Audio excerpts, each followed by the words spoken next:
Assalamualaikum warahmatullahi wabarakatuh.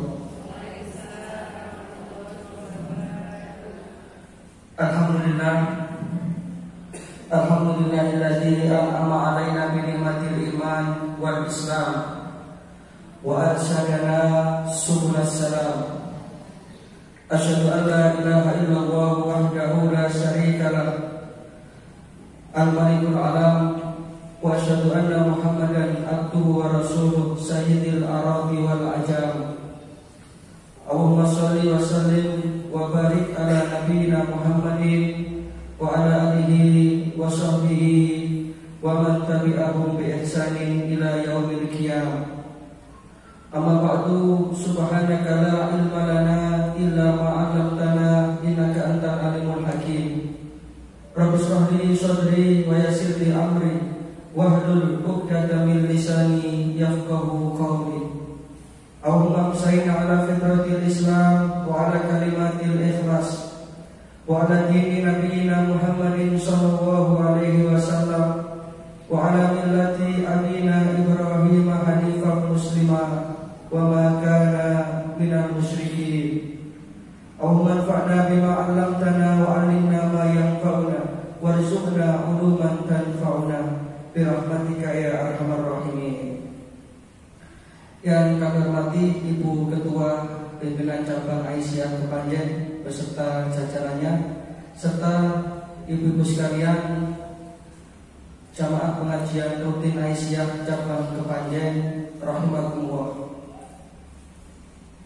Dari hati yang paling mendalam, tentu mari kita senantiasa bersyukur, berterima kasih kehadirat Allah Subhanahu wa taala atas segala nikmat, hidayah dan inayahnya, sehingga pada sore hari ini walaupun cuacanya mendung, tetapi alhamdulillah Allah masih meringankan langkah kita untuk mencintai majelis ilmu.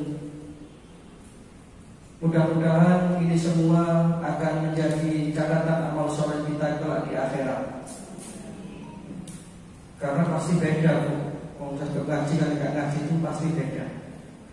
Buat saat ini besok beda. Itu janji Allah. Satu di antara keutamaannya itu nanti ketika kita berjumpa di Sirat, melintasi jembatan yang namanya Sirat al-Mustaqim, yang melalui neraka itu, melintasi neraka itu. Nanti orang yang sergap haji dijamin dalam sabda Rasulullah akan dimudahkan jalan. Niki sanes omongannya antok. Saya ngomong antok dan antok pada wopo.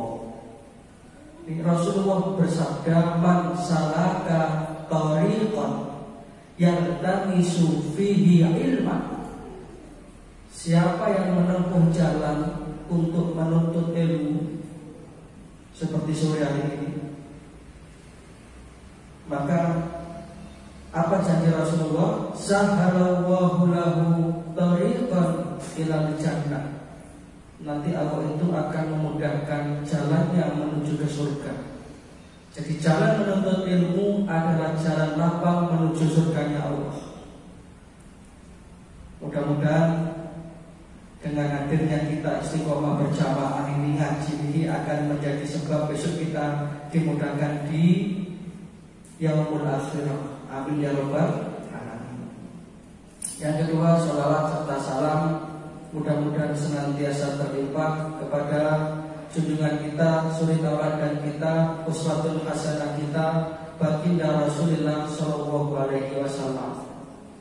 Nabi yang paling santun perilakunya, paling sabar dalam membina umatnya, yang senantiasa mencintai kita umatnya, dan mudah-mudahan kelak di akhirat kita akan dibangkitkan bersama beliau mendapatkan yang namanya syafaatul uzma.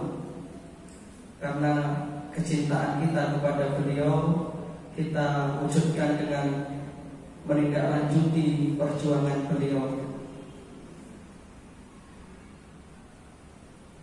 Para jamaah rahimakumullah, pada pertemuan sore ini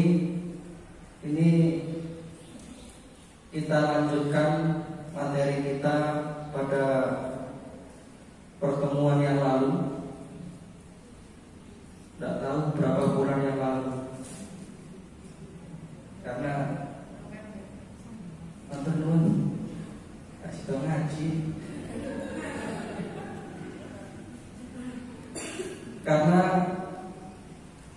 kulo iki baca lek wis golek balik A boten saged, B boten saged, nggih kula siap sedia. Nggih, jenengan boten usaha napa? Rasulullah ana antuk maneh itu. Tak mulai aku alon-alon. Boten nggih. Lah kula ngaji biasa boten tahu suwe. Boten tahu suwe. Sing penting manfaat. Saya akan meneruskan materi kita tentang amalan-amalan yang nanti di akhirat. Yang tadi sedikit saya singgung bahwa situasi ketika itu luar biasa dahsyatnya dan itu pasti kita alami. Tapi kadang-kadang jarang kita pikirkan, jarang kita persiapkan. Padahal subhanallah, mulai di alam kubur ini sudah dahsyat. Ibu-ibu, jadi kubur itu bisa menjadi raudhatun min riyadil jinan, taman-taman surga seluas mata memandang.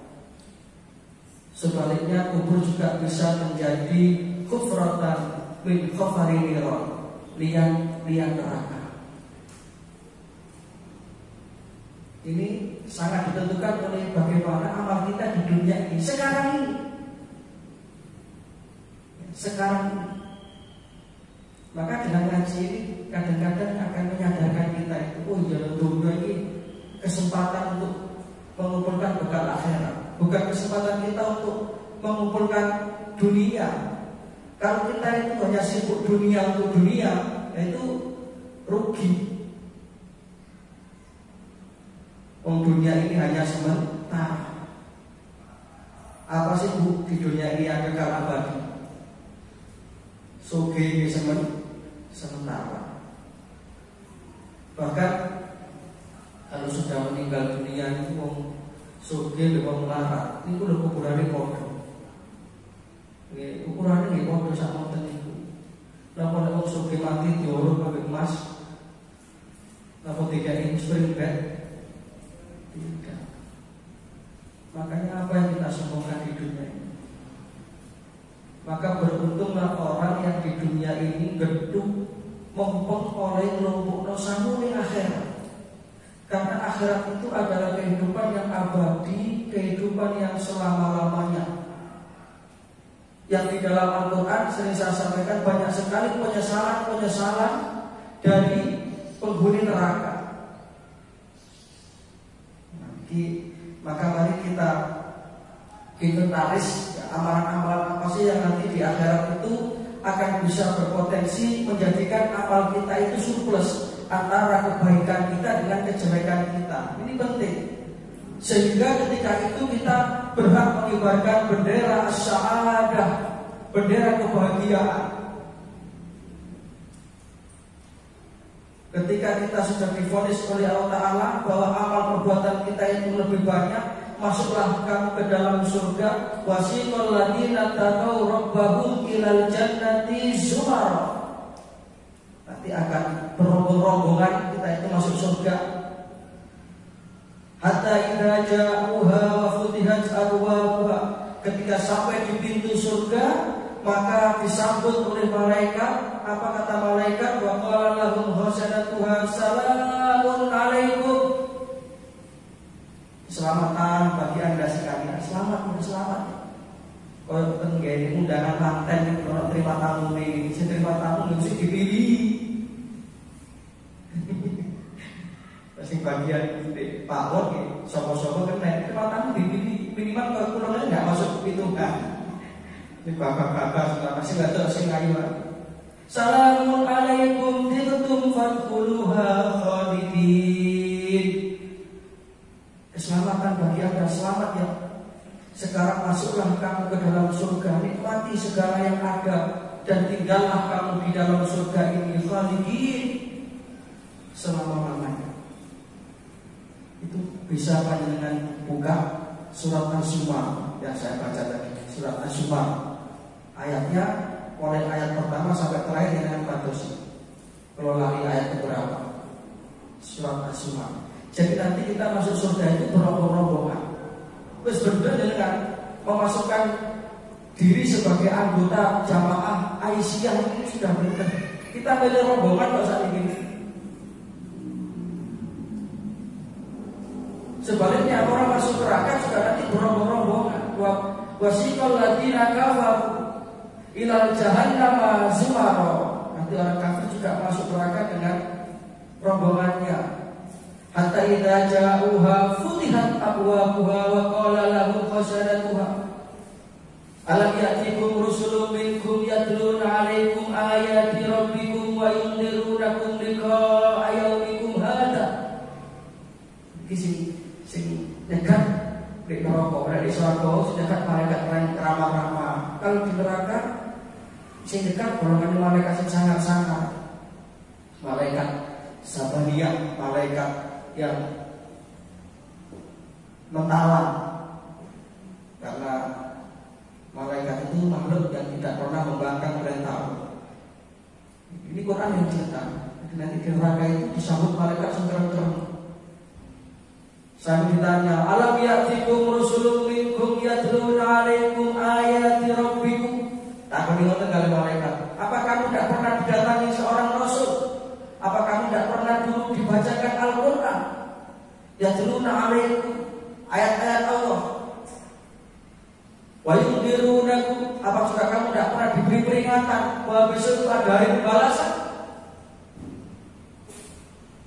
Mereka menjawab, qalu wala walakin haqqat kalimatul adzab 'alal kafirin. Sudah malaikat sampun, tapi saya tidak mereka itu semua.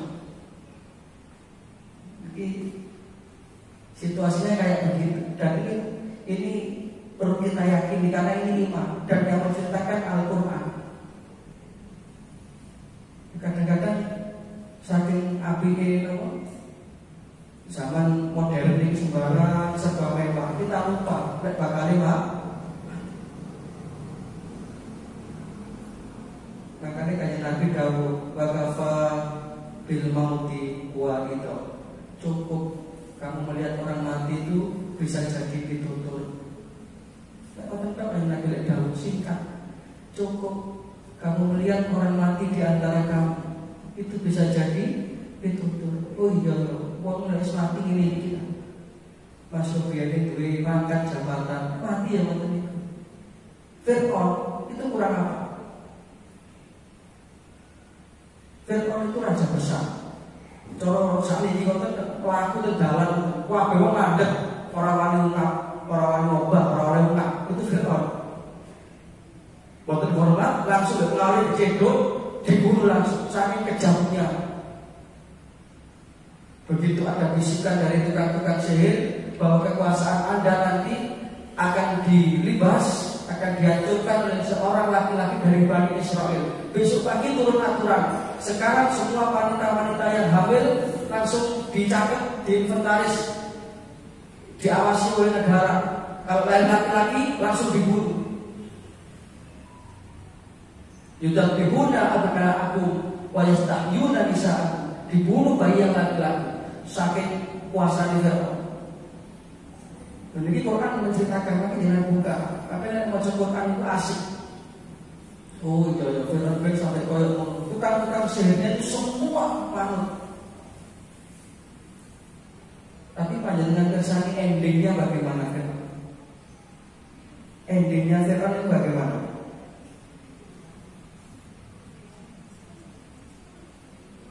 Ya apa? Surat Yunus. Surat Yunus itu surat ke 10, ayatnya nomor 91. Ayatnya nomor 90 sampai 92.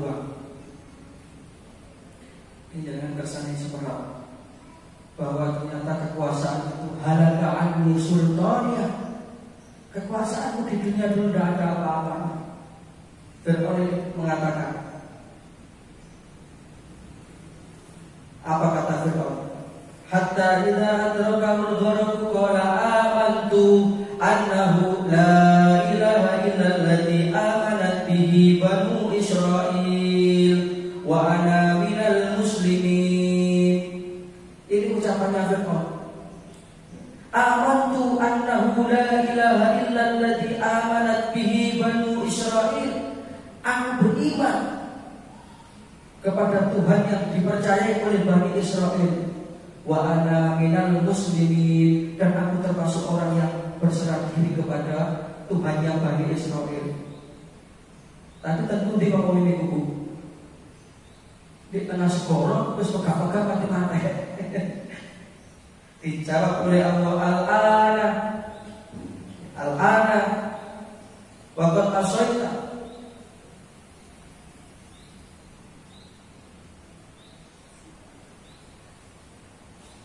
Mengapa baru sekarang kamu ngomong begini, Fir'aun? Laqad asaita qablu wa kunta minal mufsidin. Padahal sesungguhnya engkau dulu ketika hidup di dunia mendurhakai. Wa kunta minal mufsidin, dan engkau termasuk orang yang berbuat kerusakan. Akhirnya Allah Subhanahu wa taala menyatakan fal yauma nunajjika bi badanika litakuna liman khalfaka ayah. Maka pada hari ini aku selamatkan jasadmu Fir'aun. Jadi sampai hari ini jasadnya Fir'aun ini masih utuh. Dibuat contoh. Kalau sing sombong-sombong besok seperti ini. Dan nanti dalam hadis dikatakan nanti orang-orang yang menyombongkan dirinya itu akan bersama Fir'aun. Yang menyombongkan dirinya karena pangkat dan jabatan, yang menyombongkan diri karena harta dan kekayaan nanti akan dipimpin oleh Qarun.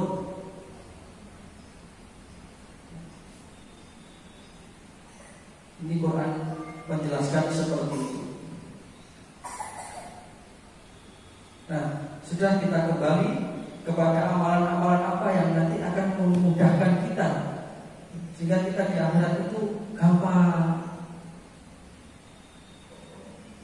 Karena tadi itu ya prosesnya yang dimulai dari proses apa? Proses yang betul-betul jadi taruhan kita itu ya. Yang pertama dimulai dari kematian. Kematian itu ada dua kemungkinan. Apakah kita husnul khatimah atau su'ul khatimah. Ini juga sama-sama nyata. Ini juga harus kita perjuangkan mulai sekarang.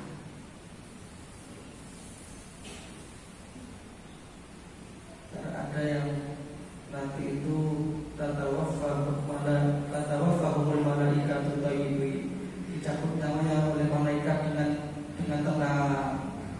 Dia pun ikhlas meninggalkan dunia ini dengan mengucap kalimat la ilaha illallah.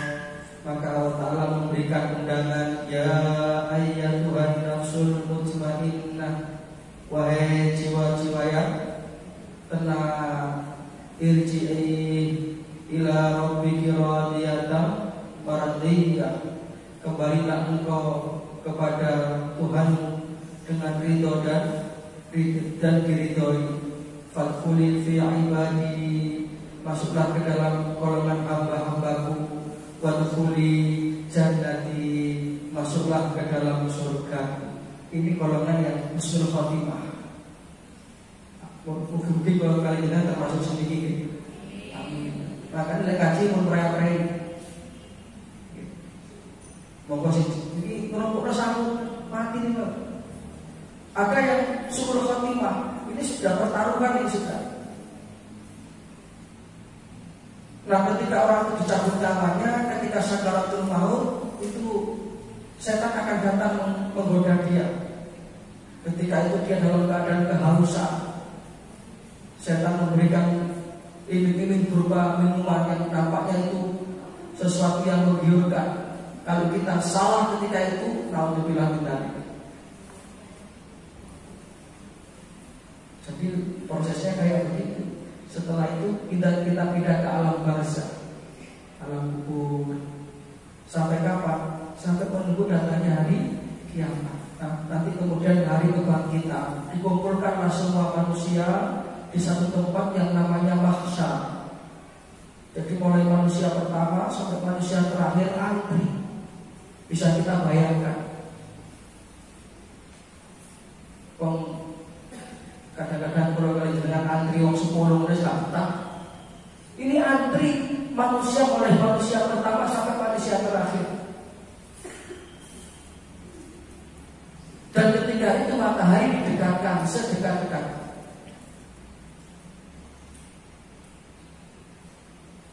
Dan ketika itu sudah yauma yafirul mar'u min akhihi wa ummihi wa abihi wa sahibatihi wa banihi. Ketika itu sudah kita tidak sempat berpikir keluarga kita saking dahsyatnya situasi ketika itu.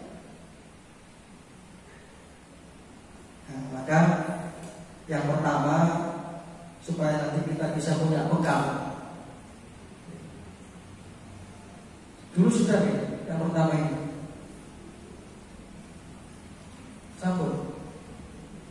Sampun supir apa sampun dicatat.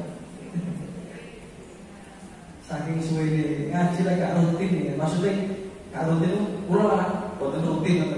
Karena kalau ngaji itu harus bersambung supaya urut. Oh ini loh, ada 99 amalan yang bisa menjadikan amal kita nanti surplus.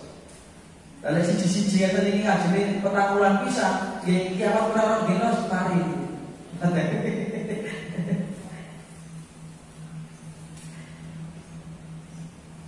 Tapi ketinggalan materi ngaji itu betul-betul gedul. Ketinggalan sinetron itu gak iso turu. Wah, buku ikatan cinta wayai kira gak iso turu. Ngaji ya biasa-biasa. Padahal ini dasarnya kayak begitu besok. Yang pertama, saya ulangi kalau sudah pernah saya ulangi saja. Betul apa-apa. Ngaji itu diulang-ulang betul apa-apa. Wong bayai dalan mawon ngajar itu surat Al-Ma'un itu sampai berulang-ulang supaya betul-betul bermanfaat. Yang pertama, taubat kepada Allah. Ngata-ngata taubat. Ibu ketua PCA sampai jam pinten nih. Napa?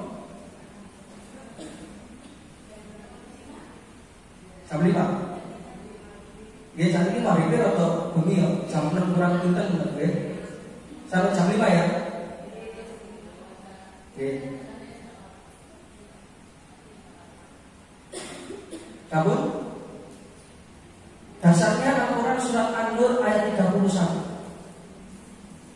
Ya, naik ngaji lagi catat nanti beliau di langsung mati. A'udzubillahi minasyaitonir rajim. Wa tubu ilallahi jami'an ayyuhal mu'minun. Dan bertobatlah kamu sekalian kepada Allah, ayyuhal mu'minun, wahai hamba-hambaku yang beriman. Supados napa la'allakum tuflihun, supaya kamu termasuk orang-orang yang beruntung. Di besok selamat. Maka tentunya ini dosanya mesti cuci bersih dengan taubat kepada Allah.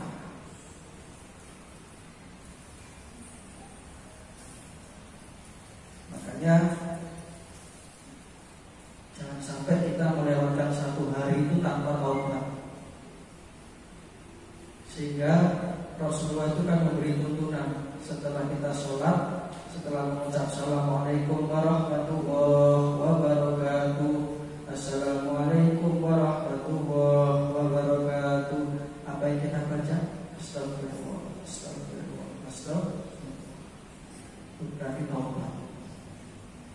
Dan antara sholat yang satu dengan sholat berikutnya adalah kafarat, penghapus dosa.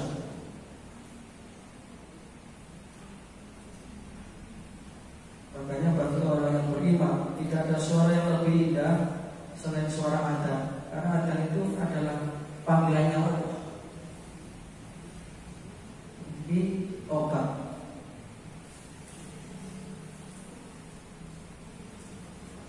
Dalam satu hadis Rasulullah SAW bersabda, Inna Allaha azza wa jalla yabsutu yadahu bil lail liyatuba musii'an nahar Sesungguhnya Allah Ta'ala itu membentangkan tangannya pada malam hari. Untuk apa? Liyatuba musi'annaha, untuk menunggu. Menunggu apa? Menunggu tobat dari hamba-hambanya yang berbuat dosa di siang harinya. Wa yabsutu yadahu bin nahar, dan membentangkan tangannya di waktu siang. Untuk apa? Liyatuba musi'al lail, untuk menunggu orang-orang yang berbuat dosa di malam hari.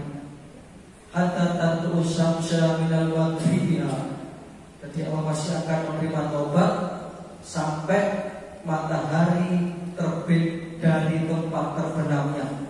Artinya hari kiamat. Kalau sudah matahari terbit dari barat, ini sudah tertutuplah pintu taubat.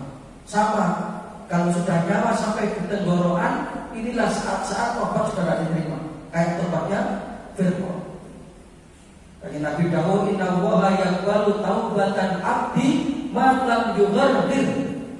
Allah itu akan terus menerima taubat hambanya selagi nyawanya lam yughargir, belum sampai di tenggorokan.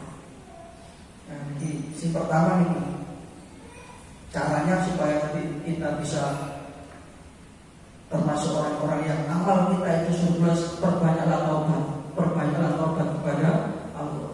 Orang itu rumoso akeh dosane timbang rumoso akeh ganjarane. Sehingga terus dia itu setiap hari astagfirullah. Berkali-kali saya sampaikan, banyak lafal-lafal atau kalimat-kalimat istighfar yang bisa kita pilih sebagai bentuk pertobatan kita kepada Allah Ta'ala. Ini kemarin saya sampaikan di pengajian Jumat pagi di Masjid Risalatul Mustaqim. Di situ angka tangatus. Pokoknya ngaji lek mari subuh niku pengemari gak pakai akeh. Tapi sing istiqomah. Bisa kita baca tobatnya Nabi Adam. Dia apa tobatnya Nabi Adam? Rabbana zalamna anfusana wa illam taghfir lana wa tarhamna lanakunanna minal khasirin. Bisa kita baca dengan kali nyapu-nyapu, kali apa? Kodok wedang, Rabbana zalamna anfusana. Ayo kalau bisa banter. Dikian Rabbana zalamna anfusana wa illam taghfir lana. Cari amelah aku apalane? Ada TP. Nggih, awak-awak boten sami. Pokok-pokok rumah tangga ini. Atau bisa kita baca istighfarnya Nabi Yunus. Nabi Yunus itu kurang apa sulitnya? Di dalam perut ikan. Kenapa kok Nabi Yunus dimasukkan oleh Allah Ta'ala ke dalam perut ikan? Jadi kan nanti mau kisahin, nopo sampai Nabi Yunus itu oleh Allah Ta'ala dimasukkan ke dalam perut ikan. Tapi boten mati, boten di kermus, nggak dimutok kira-kira. Napa sebabnya? Bikin makin jangan patos ini. Atau toh sebenarnya boleh sama ono saiki ngono.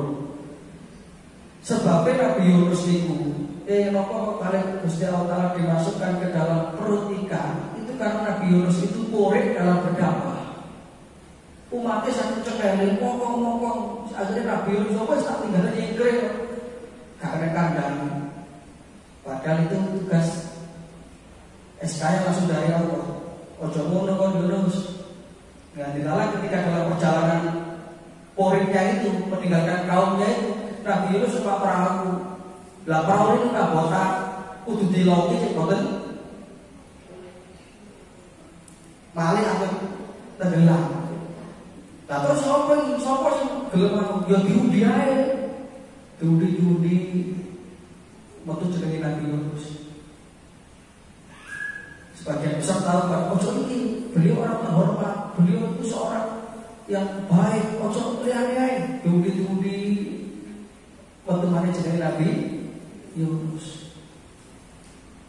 Sampai akhirnya ya terpaksa Nabi Yunus lah yang kemudian dilemparkan ke dalam lautan, ditangkap oleh ikan, di perut ikan. Nah di dalam perut ikan itulah Nabi Yunus mengucapkan istighfar yang luar biasa. Jika berada dalam kesulitan bisa baca. La ilaha illa anta subhanaka inni kuntu minadh dhalimin. Dengan perhatikan istighfarnya Nabi Adam, istighfarnya Nabi Yunus itu redaksinya berbeda tapi substansinya hampir sama. Apa itu? Satu, mengagungkan Allah, yang kedua menyalahkan diri sendiri. Itu kunci tobat. Ini saling pamit. Tidak bisa tobat menyalahkan orang lain, tidak bisa. Harus ada kata-kata dolamna anfusana. Walaupun kalian itu mesti.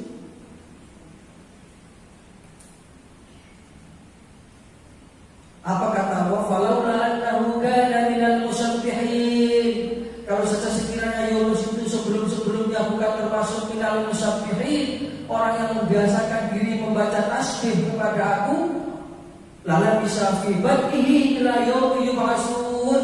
Bahwa sampai kiamat orang bakal tak tokno kok jero tengih itu.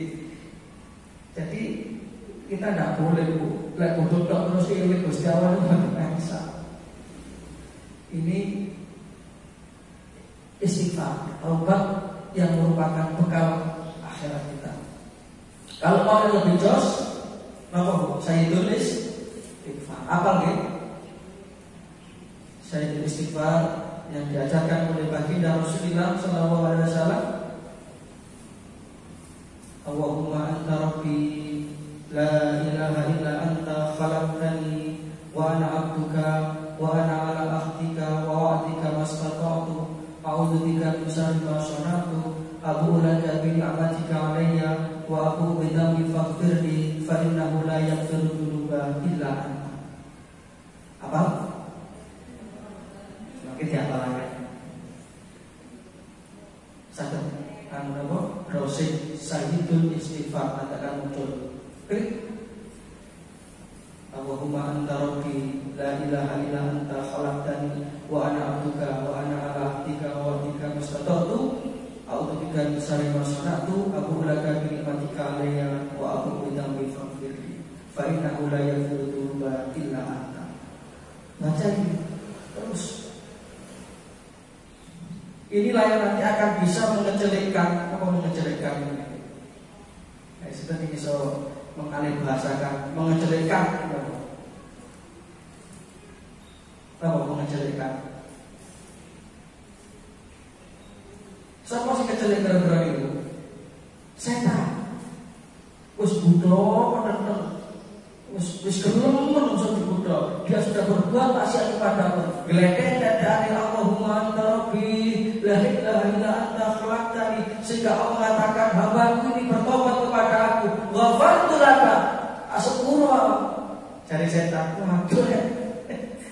Makanya mari kita kecelikan setan dengan memperbanyak istighfar. Karena setan itu sampun daun kanjeng Nabi, daun sampun ngomong setan kanjeng Nabi, wa ahlakuni bila ilaha illallah wal istighfar. Kanjeng Nabi, umat jenengan itu kan menghancurkan saya dengan dua kalimat. Yang pertama kalimat la ilaha illallah, kalimat tauhid. Yang kedua dengan kalimat istighfar. Nah, istighfar gak apa, nyanyi apa? Tapi saya berbuat siapa nih? Sekarang ngapal, pakai ngapalan. Supaya tadi itu setan biar kecelik. Dalam hadis yang lain. Jadi pertemuan ini kita bahas satu saja, taubat. Nanti yang 98 lagi pertemuan yang akan datang. Ngaji alon-alon. Di dalam hadis qudsi Allah Subhanahu wa taala berfirman melalui lisan baginda Nabi besar Muhammad sallallahu alaihi wasallam. Qala Allah taala, Allah taala berfirman, "Ya bani Adam, wahai manusia, innaka ma da'autani wa raja'autani wa fatulaka ma kana minka wala ubali." Menungso, sesungguhnya jika engkau berdoa kepada aku dan berharap kepada aku, niscaya ghafartu laka, aku akan ampuni dosa-dosamu.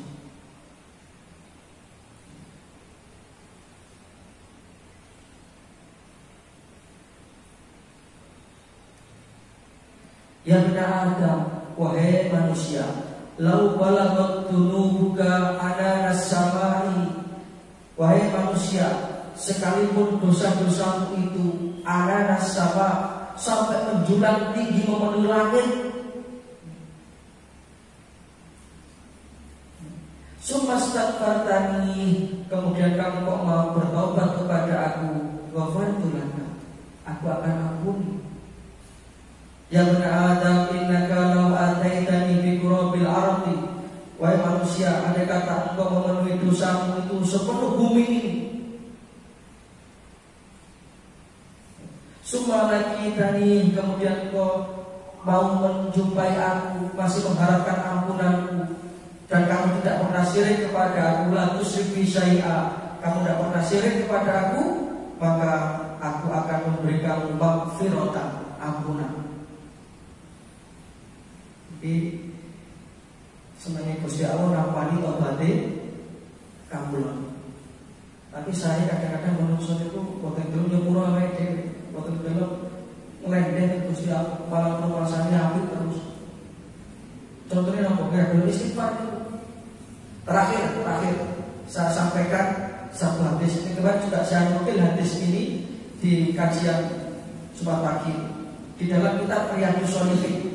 Ini hadisnya panjang karena berupa cerita. Jadi bagaimana senangnya Gusti Allah itu menerima tobat hambanya. Dikisahkan ada seorang pengembara. Kalau zaman dulu, zaman Rasulullah itu pengembara itu kan bawa unta plus perbekalannya sekalian. Jadi unta itu sak bekal bisa. Kalau sekarang di motor sak operasi dulu untuk nadai, karena memang perjalanannya panjang. Nah, orang tadi itu di tengah perjalanan istirahat, tertidur di tengah perjalanan di bawah sebuah pohon, tertidur. Setelah dicancang, unta dicancang, kemudian dia istirahat. Begitu terbangun, untanya hilang. Unta hilang. Bisa dengan bayangkan bingungnya orang. Ngecor saat ini motornya isinya hilang kabeh. Padahal perjalanan masih panjang. Dan ketika itu lapor polisi, mau saja nggak ada polisi. Bingung orang, bingung boleh nanti cari ke sana kemari, sampai akhirnya mencari sampai seharian keliling nggak ketemu, sampai akhirnya capek dan tidur lagi.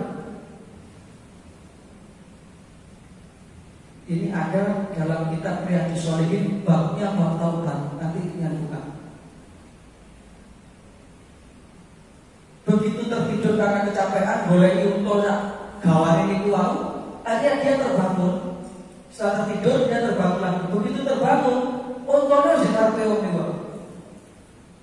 Bisa jangan bayangkan bagaimana senangnya. Tiba untanya gak hilang, bukan gak dolen lagi. Begitu boleh ribet, dikira wis hilang, terus putus asa, terus waduh, awake kelangan unta sak isine sak perbekalan. Boleh ribet sampai keturun, begitu bangun orang-orang untanya wis takut-takut dengar kecelakaane. Sehingga orang ini tadi kemudian kata-kata mulai untukku, alhamdulillah, Allahumma anta abdi wa ana rabbuk. Kata bisa begitu. Dia berdoa kepada Allah sampai dongane wale. Matur nuwun Gusti, matur nuwun jenengan kawula pangeran jenengan. Sampai ngoten.